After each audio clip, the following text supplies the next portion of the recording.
In the end, like, what would your advice be to that 16-year-old kid who's staring in the mirror, does not like what he sees, but is still running from adversity? Well, my biggest advice to him is that, first of all, he won't like what I say to him, because I'm going to say the exact opposite of what the world, today's world, is saying. So we read a bunch of books nowadays. As humans, we want to find out how to be someone else. What we don't do is we don't go inside. So literally turn yourself inside out. Read the book that's like we're writing a book every day of our lives, but we never read that book.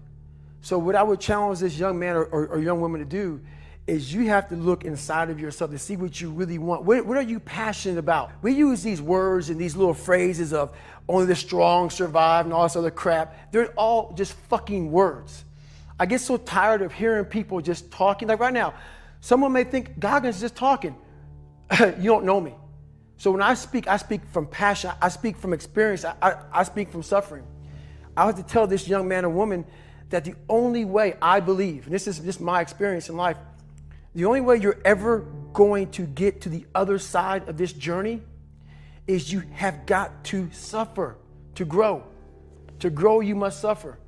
And some people will get it and some people won't. But they have to see what their journey is to start their journey. Several people live to be 100 years old and they have great lives and they have great kids. Their kids go to college and all sorts of stuff. But somewhere in their life, there was a point where they had a decision to make. They can go left or right on this path. Left was the easy route. Right was the hard route. A lot of people take the easy route. And they had a good life that way, but the better life was going to the right side. And you may have 20 years of pain and suffering to get past it, but a lot of us die never truly starting our journey. And I would tell this young person, you got to start your journey. It may suck, but it will come out the other side where you're coasting.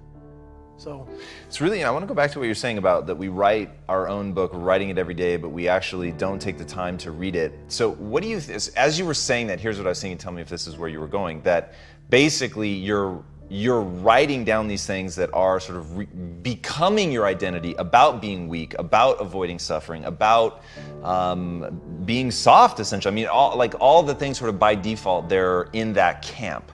And as you were saying that, I was imagining you sort of taking that pen and beginning to write your own story and writing things that you knew, looking back on, that you would be proud of. Right. Like going through the military and doing the hardest training, some of the ultra endurance stuff that you've done, which is on broken feet. I mean, it's like so crazy.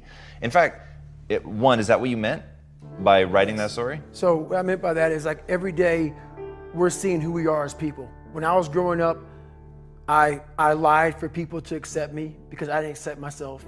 So I would make up stories so then you would accept me into your world. I would, everything I did was for someone else to like me. It wasn't until I started reading my own book about how pathetic I was as a human being. I can blame my dad, I can blame kids at school, I can blame having health issues, ADD, my mom not being around. Great mom, but she was doing her thing. Right. I could blame a lot of people. And that's the book I was reading.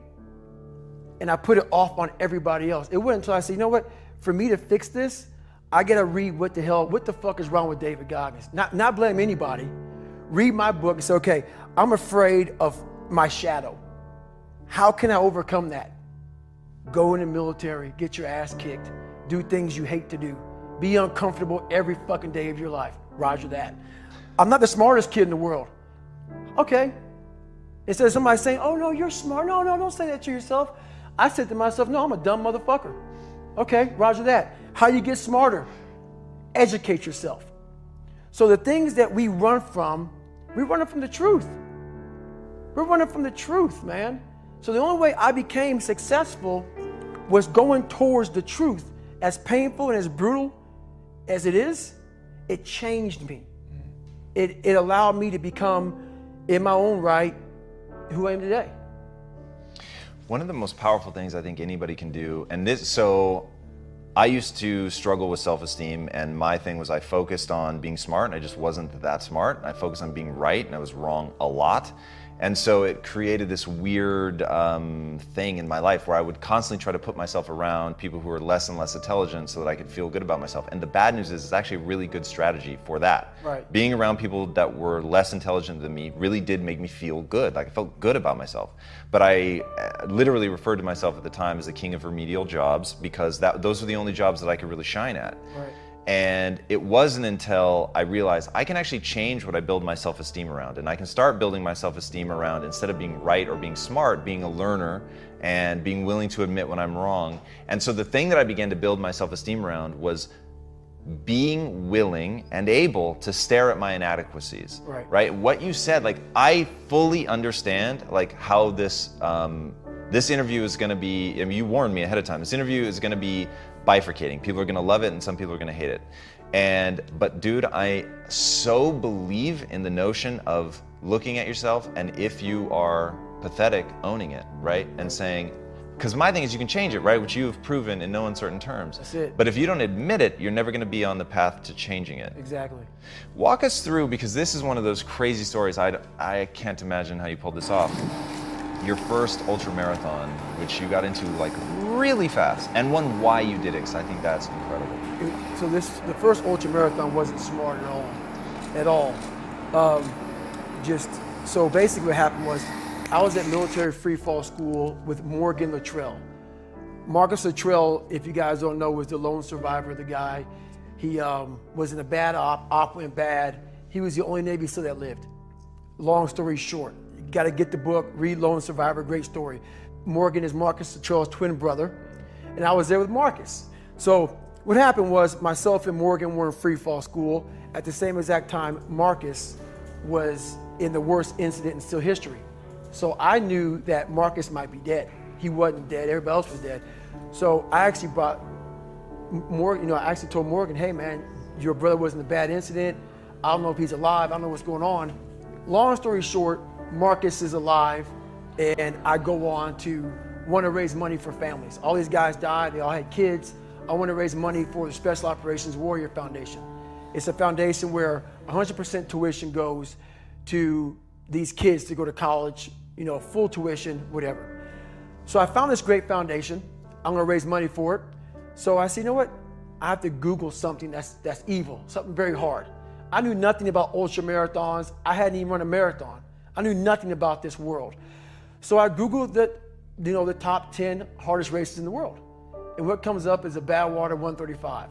It's a 135-mile race through Death Valley in the summertime. I thought it was a stage race. I thought it was a race where you run like 20 miles, set up camp, barbecue outside, and then go run some more the next day. So I called the race director up at the race and said, hey, Chris, his name is Chris Kosman, I want to do your race. So we had a long conversation. I was much heavier then, and I hadn't put running shoes on in over a year. How heavy are you at this point? I'm around between 240 to 270. Whoa. I'm in there. I'm in that range. My weight has varied a lot through the SEAL teams and out of the SEAL teams, so I was a heavy guy. But the long and short of it all was I hadn't put running shoes on in over a year. I was a big-time power lifter. I lifted weights heavy. That's what I did. Right. I got back home from Iraq, went straight to free fall school, and then this happened. So I called Chris Kosman up on a Wednesday. He says, look, man, the only way you can qualify for my race is to run 100 miles at one time in 24 hours or less. There happened to be a race that Saturday, so 4 days later. And he said, if you qualify by running 100 miles or less in 24 hours, I will consider you my race. I'm gonna cut to the chase. I signed up for this race. It was called the San Diego One Day, where you run around a 1 mile track for 24 hours to see how many miles you can get. My goal was 100 miles. So I got to mile 70, and I cleared 70 miles in like 12, 13 hours pretty quickly. But I was done. My feet were broken. I was stress fractures, shin splints, muscles were tearing. I was in bad shape. I was eating Ritz crackers and drinking Mileplex. That's all I had. No water, didn't know what the hell I was doing out there. Had on some tube socks. It was just ridiculous. It was a clown show. So I sat down at mile 70, and at this time I was married. And I look at my wife and I was like, I'm messed up bad. So I literally start to turn white. And when a black guy turns white, you're pretty fucked up. So here I am, I'm all fucked up in this chair. I'm at mile 70, they got 30 fucking miles to go. I'm jacked up. I gotta go to the bathroom, and the bathroom's like 20 feet from me. It's a porta potty. I can't get out of the fucking chair. So I'm peeing blood down my leg. Whoa. Pooping up my fucking back. And I got 30 miles to go. And I can't stand up because my blood pressure's all messed up. I've been in 3 hell weeks, Ranger School, overcome so many obstacles in my life. This last 30 miles of this race is when I realized a human being is not so human anymore. We have the ability to go in such a space if you're willing to suffer, and I mean suffer. Your brain and your body, once connected together, can do anything. And this 30 miles was the life-changing moment. I was out of it. I was in the worst pain in my entire life. I was, to me, on the brink of death. And I was able to chunk this 30 damn miles into small pieces. I was so driven, and I'm not gonna say motivated because motivation's crap. Motivation comes and goes. When you're driven, whatever's in front of you will get destroyed. So I sat in this chair and I was so driven to succeed in this race. And at this time, everybody goes, were you thinking about the guys that died? And I'm not gonna lie to you, I wasn't. This became a personal thing. This became me against this race, me against the kids that called me nigger, me against me. It just became something that I took so violently personal. And I broke this thing down into small pieces. I said, okay, I gotta get nutrition. I gotta be able to stand up before I can get off this curb and get off this chair and be able to go 30 miles. So I went through all these small steps and I was able to stand up.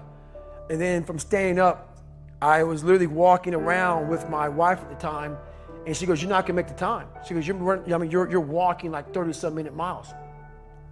I got to mile 81, and the second she said that I'm not gonna make the time, I ran the last 19 miles, nonstop. And I can show you right now when we get done with this. Matter of fact, I'm gonna show you right now. This was years ago, and I had to put compression tape on my ankle. And so this was years ago. I had literally the size of $50. I had to get compression tape, and I taped up my ankles and I taped up my feet. And that's how I got through that race. Was it like a hematoma? I mean, what what happened was, like my shins hurt so bad from having stretch fractures that the only way I could continue on was I taped it so I wasn't doing the flexor motion that activates your shins. So I taped my ankles and my shins up, and I got that from, because in my 3rd hell week, they weren't gonna let me go back through, train anymore. Right. So I literally went through all of BUDS, my last SEAL training, with stretch fractures and shin splints. And how I did it was I would tape my ankles all the way up to my calf every morning. So for the first hour, the pain was excruciating. But what happened is my feet would go numb. And I did that every single day for 6 months. Whoa. And that's how I got through my 3rd hell week, because I was so broken from the first 2 that the commander said, hey, the CEO said this is your last time we're sending you through. So that's how I got the idea to do that. So with the right, and people may listen to this and say, this guy is sadistic, he's crazy, no, if you know how I came up, you realize I was just a scared kid that found drive and passion to be something much better than what he thought he was. That's all it is.